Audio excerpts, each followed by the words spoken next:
Hello everyone, I am Harshita Rathore और मैं आप सभी का स्वागत करती हूँ लर्निंग टुगेदर पे। आई होप सब लोग बहुत अच्छे होंगे, बहुत बढ़िया होंगे। आज की क्लास में हम क्या करने वाले हैं, यहाँ पे हम करेंगे रिसर्च एप्टीट्यूड। आपका जो चैप्टर है यूजीसी नेट पेपर 1 में, उसका जो रिसर्च एप्टीट्यूड चैप्टर है, इसके प्रैक्टिस के क्वेश्चंस को सॉल्व करेंगे। यहाँ पे पीवाईक्यूज और कुछ आपके प्रैक्टिस के क्वेश्चन दोनों मिक्स रहेंगे, ठीक है। तो हम यहाँ पे क्वेश्चन को सॉल्व करेंगे और यहाँ पे क्वेश्चन के माध्यम से कॉन्सेप्ट्स को सीखेंगे, ठीक है। क्लास को शुरू करेंगे, लेकिन क्लास को शुरू करने से पहले छोटा सा इंट्रोडक्शन है मेरा। I am Harshita Rathore. मैंने मास्टर्स प्लस यूजीसी नेट करा हुआ है, 2 सालों का ऑनलाइन टीचिंग एक्सपीरियंस है मेरे पास में। 1000+ स्टूडेंट्स को मैंने पर्सनली मेंटोर किया है और पॉलिटिकल साइंस मेरा एक्सपर्टीज़ का सब्जेक्ट है। ये मेरा पर्सनल टेलीग्राम चैनल है हर्षिता मैम की पाठशाला। आपको सिंपली टेलीग्राम के ऊपर सर्च करना है इसको और वहाँ पे मेरी ऐसी फ़ोटो दिख जाएगी, ऐसी पिक्चर दिख जाएगी, आप उसको चैनल को ज्वाइन कर सकते हो। और लर्निंग टुगेदर जो है, लर्निंग टुगेदर वो हमारा कॉमन टेलीग्राम चैनल है, आप इसको भी ज्वाइन कर लेना। दोनों ही टेलीग्राम चैनल को ज्वाइन कर लेना याद से, ताकि इन्फॉर्मेशन जो है क्लासेस वगैरह की, आपके एग्जाम से जुड़ी हुई कोई भी अपडेट होती है, सब कुछ आपको यहाँ पे मिलता रहेगा, ठीक है। अब हम आगे बढ़ते हैं। हमारी आज की जो क्लास है उसका पहला क्वेश्चन जो रहेगा उसको हम शुरू करते हैं। क्वेश्चन हिंदी इंग्लिश दोनों में रहेंगे, ठीक है। सबसे पहला सवाल क्या पूछ रहा है, when a researcher has no control over the variables he or she can only report what has happened or what is happening, such research is called as clinical research, diagnostic research, ex post facto or deep facto research. यानी कि हिंदी में क्या पूछा है, जब एक अनुसंधानकर्ता का चरों पर नियंत्रण नहीं होता है। ध्यान देना, क्या पूछा है, जब कोई रिसर्चर है जिसका चरों पर कोई भी नियंत्रण नहीं है, तो वह केवल यह बता सकता है कि क्या हो चुका है अथवा क्या हो रहा है। ऐसे अनुसंधान को क्या कहा जाता है, क्लिनिकल अनुसंधान, नैदानिक अनुसंधान, कार्योत्तर अनुसंधान या फिर तथ्यतः अनुसंधान। यानी कि एक ऐसा रिसर्चर है जिसका अपने वेरिएबल्स पर, वेरिएबल्स आपने चर आई होप पढ़े होंगे, अलग अलग प्रकार के चर होते हैं। इंडिपेंडेंट वेरिएबल होता है, डिपेंडेंट वेरिएबल होता है, स्वतंत्र चर होता है, आश्रित चर होते हैं। ऐसे काफ़ी सारे अलग अलग प्रकार के चर होते हैं आपकी रिसर्च में, एक्सपेरिमेंटल रिसर्च में, है ना। तो यहाँ पे बोला है कि जब चरों पे कंट्रोल नहीं होता है, वो सिर्फ जो हो रखा है उसको ही बताता है रिसर्चर, यानी कि अनुसंधानकर्ता जो चीज़ हो गई है सिर्फ उसको ही बताता है, उसका चरों पे कोई नियंत्रण नहीं होता है। ऐसी कौन सी प्रकार की रिसर्च होती है, तो आपकी एक्स पोस्ट फैक्टो रिसर्च में ऐसा होता है। Option number 3 is your correct answer, ठीक है। ऑप्शन नंबर सी जो है इसका करेक्ट आंसर है। यानी कि आपने एक्सपेरिमेंटल रिसर्च पढ़ी होगी। एक्सपेरिमेंटल रिसर्च में हम क्या करते हैं, हमारे पास में वेरिएबल्स होते हैं, इंडिपेंडेंट वेरिएबल होते हैं, डिपेंडेंट वेरिएबल होते हैं। हम देखते हैं कि इंडिपेंडेंट वेरिएबल जो है इसका असर डिपेंडेंट वेरिएबल पे क्या हो रहा है, और बाकी जो वेरिएबल्स होते हैं, बाकी जितने भी चर होते हैं उसको हम कंट्रोल करके रखते हैं। लेकिन एक्स पोस्ट फैक्टो रिसर्च क्या होती है, कार्योत्तर अनुसंधान क्या होता है, एक्स पोस्ट फैक्टो रिसर्च मतलब एक्स यानी कि एक्स पोस्ट, पोस्ट यानी कि जो, मतलब एक्स यानी कि पास्ट में जो चीज़ ऑलरेडी हो चुकी है, वो एक्स यानी कि वो ऑलरेडी बीत चुका है, ठीक है। और पोस्ट यानी कि बाद में, एक्स तो पहले और पोस्ट यानी कि बाद में। तो जो चीज़ पहले हो चुकी है उसका अनुसंधान हम जब बाद में करते हैं तो उसको बोलते हैं x post facto research.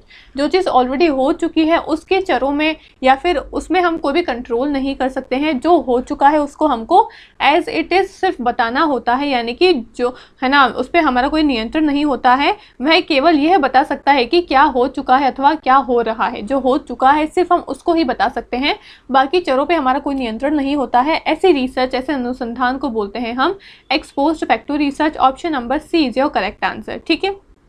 Option number C is your correct answer. आगे बढ़ते हैं। नेक्स्ट क्वेश्चन पे क्या पूछा है, which of the following relates mainly to the issue of causality. यानी कि निम्नलिखित में से किसका संबंध मुख्यतः कारणतया से है, मुख्यतः कारणता से है।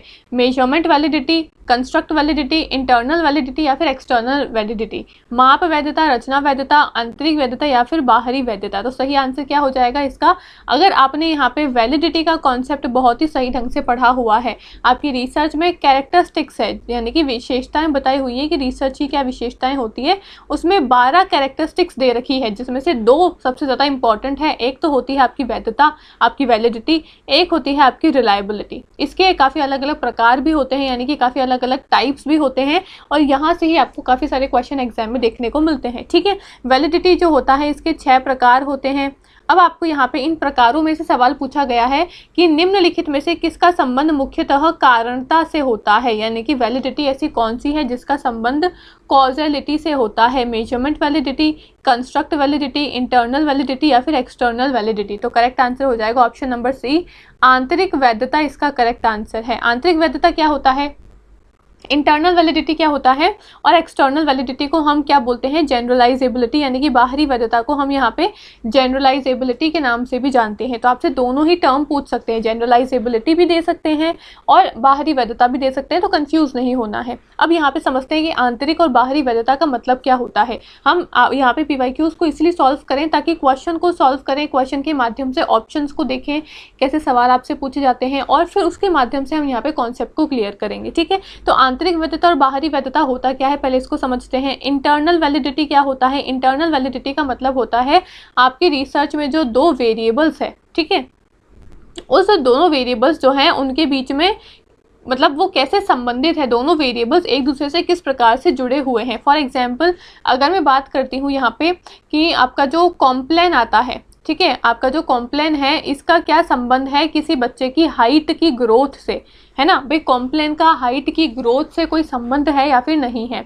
एक तो ये आपका वेरिएबल मैंने बनाया, एक वेरिएबल मैंने यहाँ पे बनाया कि म्यूजिक सुनना, जो हम गाने सुनते हैं उसका क्या संबंध है बच्चे की हाइट की ग्रोथ से।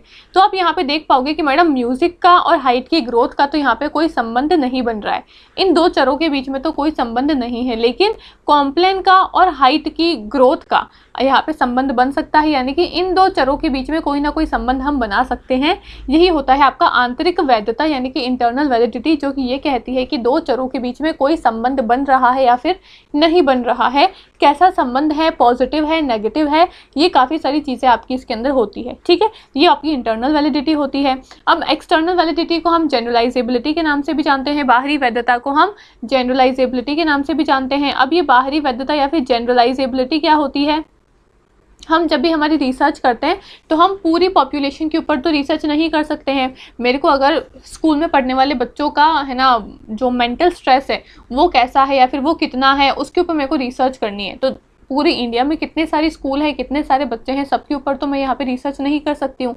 मैं किसके ऊपर रिसर्च करूँगी, मैं अपना एक छोटा सा सैंपल जो है, नमूने जिसको हम बोलते हैं, सैंपल जो है, अपना सैंपल साइज़ यहाँ पे चूज़ करूँगी। भाई मैं 100 बच्चों को चूज़ कर लूँगी, 500 को चूज़ कर लूँगी, 1000 को चूज़ कर लूँगी, इतना अपने नमूने चूज़ करूँगी, इतने सैंपल चूज़ करूँगी जिसके ऊपर मैं स्टडी कर सकती हूँ, जिसके ऊपर मैं रिसर्च कर सकती हूँ।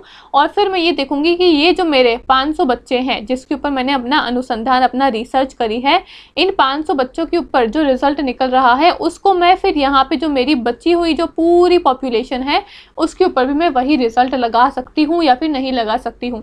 अगर ये 500 बच्चों पे जो मेरा रिजल्ट निकल के आ रहा है कि भाई एग्ज़ाम का बच्चों के ऊपर क्या स्ट्रेस होता है ना, क्या एग्ज़ाम से बच्चे सच में स्ट्रेसफुल होते हैं, बच्चों के दिमाग में स्ट्रेस यानी कि टेंशन हो जाती है, अगर ये बात सत्य है, इन 500 बच्चों से मैंने ये अनुसंधान करके निकाला कि हाँ एग्ज़ाम से बच्चों के मन में एंजाइटी आती है, स्ट्रेस आता है, तो मैं ये अपना रिजल्ट क्या इस पूरी मेरी पॉपुलेशन पे, पूरी इंडिया के जो भी बच्चे हैं स्कूल वाले, क्या उस पर लगा पा रही हूँ। अगर लगा पा रही हूँ तो मेरी रिसर्च के अंदर बाहरी वैधता है।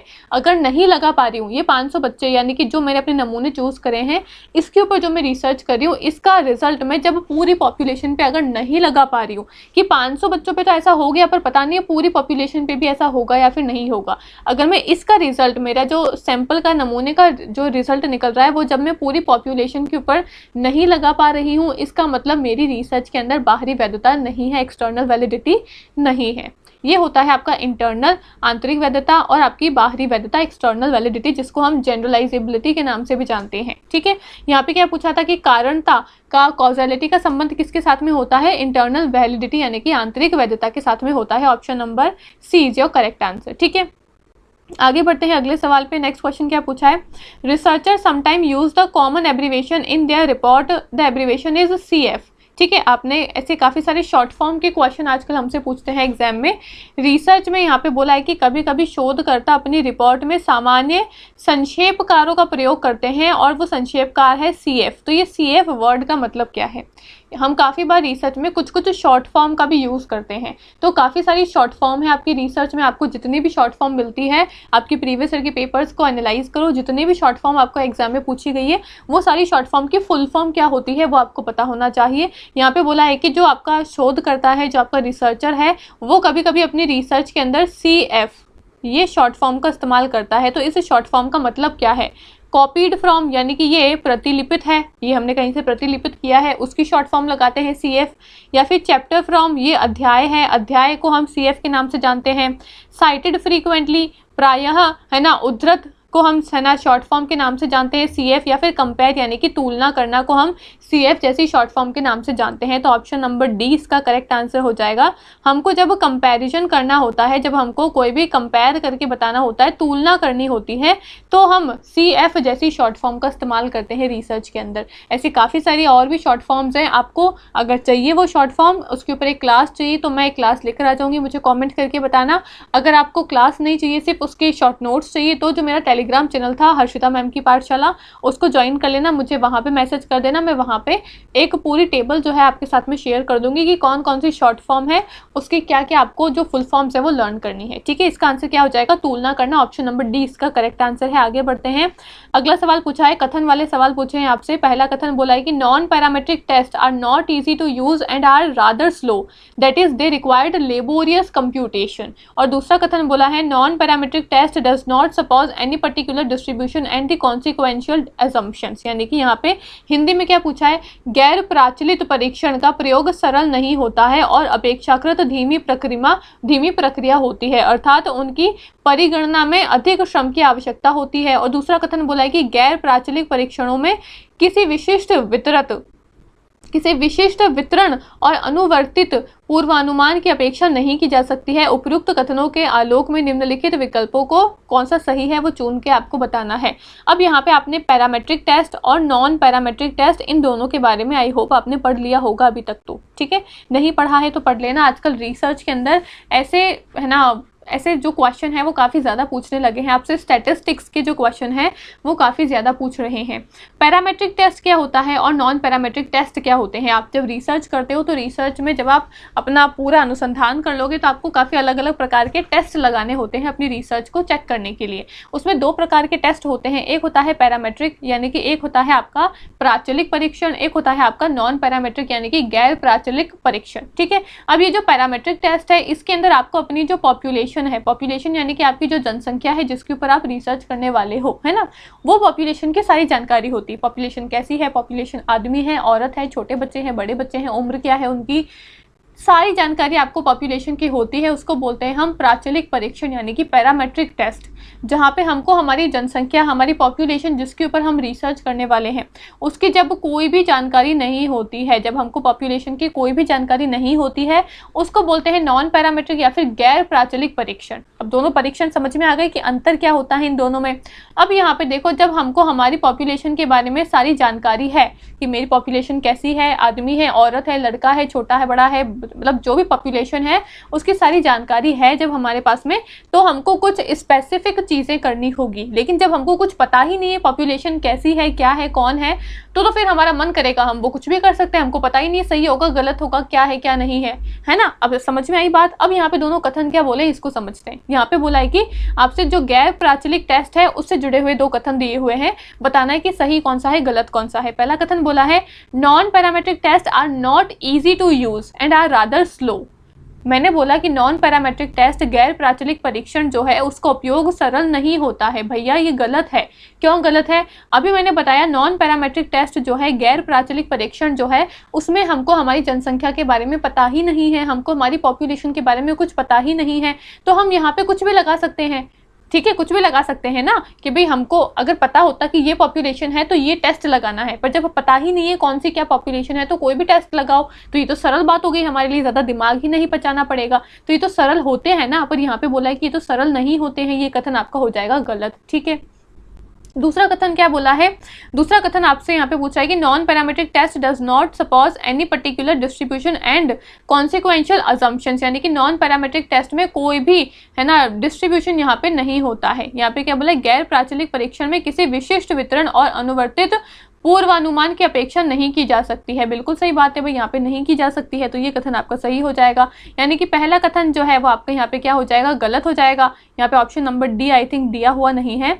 पहला कथन आपका असत्य है लेकिन दूसरा कथन आपका सत्य है। ऑप्शन नंबर डी इसका करेक्ट आंसर है। ठीक है, तो अब आपको ये टेस्ट पढ़ने पड़ेंगे तब ये सवाल आपसे सही होंगे कि भाई जो आपके गैर प्राचलिक परीक्षण होते हैं वो सरल होते हैं। सरल क्यों होते हैं, उसके पीछे की थ्योरी क्या है वो आपको पढ़नी पड़ेगी। और दूसरे में बोला है कि जो आपके नॉन पैरामीट्रिक टेस्ट होते हैं, गैर प्राचलिक परीक्षण होते हैं, इसमें हम किसी भी तरीके का अनुमान नहीं लगा सकते हैं। बिल्कुल सही बात है, मैंने अभी बताया आपको कि नॉन पैरामीट्रिक टेस्ट में पॉपुलेशन की जानकारी नहीं है, जिसके ऊपर रिसर्च कर रहे हैं उसकी कोई जानकारी ही नहीं है, तो क्या अनुमान लगाओगे, नहीं लगा सकते हो। तो ये तो कथन तो सही हो गया आपका, तो यानी कि पहला कथन आपका गलत हो जाएगा, दूसरा कथन आपका सही हो जाएगा। ऑप्शन नंबर डी जो है इसका करेक्ट आंसर हो जाएगा आपका। ठीक है, ऑप्शन नंबर डी है कि पहला कथन असत्य है, दूसरा कथन आपका सत्य है। ठीक है, इस तरीके से आपको कॉन्सेप्ट को पढ़ना पड़ेगा यहाँ पे, तब जाके आपके आंसर यहाँ पे सही होंगे। आगे बढ़ते हैं अगले सवाल पे। नेक्स्ट क्वेश्चन आपसे क्या पूछ रहा है, अगला सवाल भी आपसे यहाँ पे असर्शन और रीजन का पूछा गया है।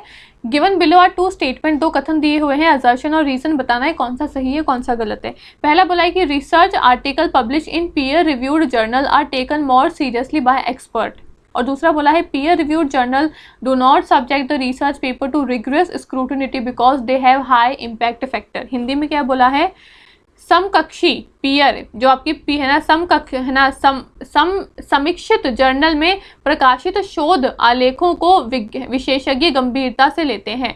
यानी कि पीयर रिव्यू जो जर्नल होते हैं, अब ये पीयर रिव्यू का क्या चक्कर है भाई, ये कौन सा टॉपिक आ गया। रिसर्च में ऐसी काफ़ी सारी अलग अलग चीज़ें आपको पढ़नी पड़ेगी। पीयर रिव्यू क्या होता है, पीयर रिव्यू यानी कि किसी चीज़ को रिव्यू करना। अब रिव्यू करना, किसको रिव्यू करोगे, मैं यहाँ पे कुछ भी अगर अपनी रिसर्च करना चाह रही हूँ, कुछ भी चीज़ का प्रकाशन करना चाह रही हूँ, ठीक है, मैं चाहती हूँ कि मेरी ये चीज़, ये किताब जो है पब्लिश हो जाए, तो क्या मैं चाह रही हूँ और पब्लिश हो जाएगी, नहीं। पहले जो एक्सपर्ट लोग होते हैं वो मेरी किताब को देखेंगे कि इसने ये किताब लिखी है, इसमें क्या गलतियाँ हैं। भाई गलतियां तो होगी ना मुझसे, हो सकता है कुछ ग्रामेटिकल मिस्टेक हो, कोई मैंने डेट उल्टी सीधी लिख दी हो, किसी का आंसर मैंने गड़बड़ लिख दिया हो, तो ऐसी गलतियां है या फिर नहीं है, उसको चेक करने के लिए एक एक्सपर्ट की टीम बैठती है और उसी चीज़ को हम बोलते हैं पीयर रिव्यू करना। वो उस किताब को रिव्यू करते हैं, फिर वो जब टिक कर देते हैं कि हाँ भाई किताब सही है, अब ये जो पब्लिशर जो है, आपके बड़े बड़े जो पब्लिशर्स होते हैं जो किताबें पब्लिश करते हैं, फिर वो पब्लिशर को भेज देंगे कि हाँ भाई इसकी किताब सही है, आप इसी किताब को पब्लिश कर सकते हो, या फिर इसका जर्नल सही है, इसका रिसर्च का पेपर सही है, जो भी आप पब्लिश करवाना चाहते हो वो पहले पीयर रिव्यू होगा। पीयर रिव्यू होगा तो आपकी जो गलतियां हैं, जो आपने गलतियां करी है पेपर में या फिर आपकी किताब में, आपके जर्नल में जो भी प्रकाशित करना चाहते हो, उसकी चीज़ में जो भी आपने गलतियां करी है वो गलतियां कम हो जाती है, और उसको ही हम बोलते हैं पीयर रिव्यू करना। ठीक है, अब यहाँ पे क्या बोला है, पीयर रिव्यू है ना, समीक्षित जर्नलों में प्रकाशित शोध आलेखों को विशेषज्ञ गंभीरता से लेते हैं, और दूसरा बोला है कि जो आपका पीयर समीक्षित जर्नल में शोध पत्रों की गंभीरता समीक्षा नहीं होती है क्योंकि उनका प्रभाव प्रकार उच्च नहीं होता है।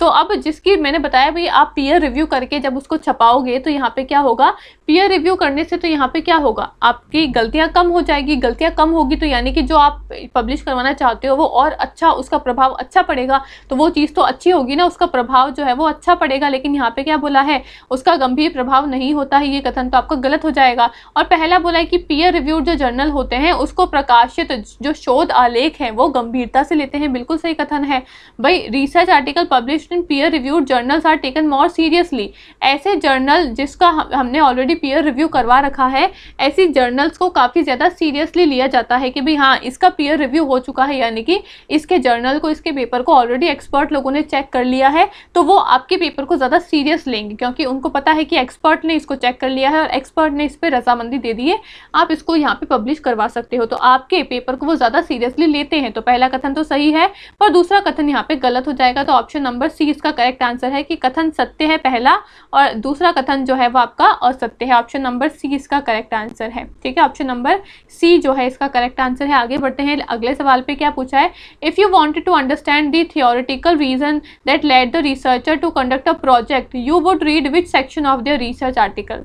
यदि आप उन सैद्धांतिक कारणों को समझना चाहते हैं जिनसे शोधकर्ता एक परियोजना के संचालन के लिए प्रेरित हुए, तो उसके लिए आपको उनके शोध का कौन सा भाग जो है वो पढ़ना पड़ेगा। सारांश पढ़ना पड़ेगा, प्रस्तावना पढ़नी पड़ेगी, परिचय पढ़ना पड़ेगा या फिर संदर्भ पढ़ना पड़ेगा। क्या बोला है भाई सवाल में ये पूछा है कि अगर आप ये जानना चाहते हो कि researcher to conductor, if you wanted to understand the theoretical reason that the that led researcher to conduct a project, you would read which section. यानी कि अगर आप ये जानना चाहते हो कि भाई ऐसी कौन सी चीज़ है ना, यदि आप ये उन सैद्धांतिक कारणों को समझना चाहते हो जिनसे शोधकर्ता एक परियोजना के संचालन के लिए प्रेरित हुआ है, अगर आपको वो कारण जानने हैं कि भी ऐसे कारण कौन से हैं जिससे रिसर्चर जो है वो अपनी है ना अपनी रिसर्च को करने के लिए प्रेरित हुआ है, तो ऐसे कारणों को जानने के लिए किसको पढ़ोगे आप? रिसर्च की एब्स्ट्रैक्ट को पढ़ोगे, सारांश को पढ़ोगे, परिचय को पढ़ोगे, इंट्रोडक्शन को पढ़ोगे, या फिर यहाँ पे संदर्भ को पढ़ोगे? तो करेक्ट आंसर क्या हो जाएगा?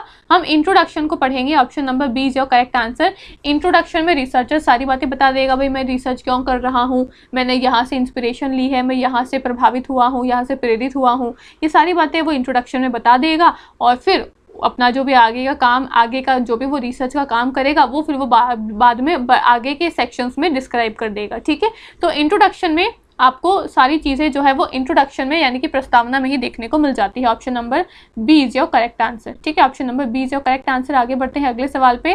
नेक्स्ट क्वेश्चन आपसे क्या पूछा है यहाँ पे? नेक्स्ट क्वेश्चन आपसे यहाँ पे पूछा है कि in much of social science the variable used as manipulable, experimental, non manipulable या फिर डिविएशन। बहुत सारे सामाजिक शोध में निम्नलिखित में से कौन से चरों का उपयोग होता है?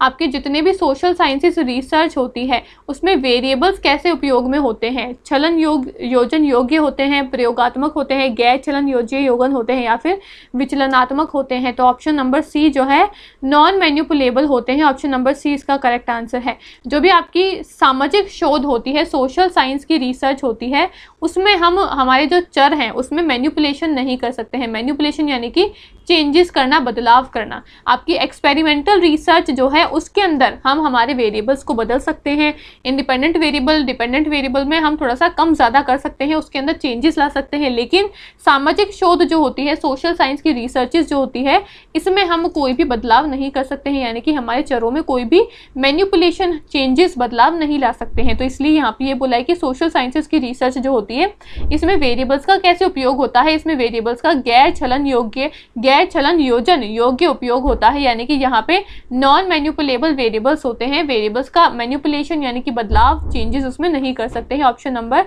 सी इसका करेक्ट आंसर है। ठीक है, तो ये सारे आज के क्वेश्चंस थे हमने जो यहाँ पे रिसर्च एप्टीट्यूड से सॉल्व करे। आप मुझे कमेंट करके बताना कितने सवाल आपके सही हुए हैं। अगर वीडियो अच्छी लगे तो इसको लाइक करना, शेयर करना, कमेंट करके मुझे ज़रूर से बताना आपको वीडियो कैसी लगी है। काफ़ी सारे नए कॉन्सेप्ट्स आई होप आपको यहाँ से सीखने को मिले होंगे, और मैं यहाँ पे वीडियोज़ लेकर आऊँगी रिसर्च एप्टीट्यूड को लेकर, जहाँ पे हम और काफ़ी सारे नए नए कॉन्सेप्ट्स को पढ़ेंगे, नए नए क्वेश्चन को सॉल्व करेंगे। ठीक है, बाकी मिलते हैं अगले वीडियो में। Thank you so much. अगर इसकी फ्री PDF चाहिए आपको तो मेरे टेलीग्राम चैनल को याद से ज्वाइन कर लेना, हर्षदा मैम की पाठशाला। ठीक है, आगे है ना, अगले वीडियो में मिलते हैं। Thank you so much.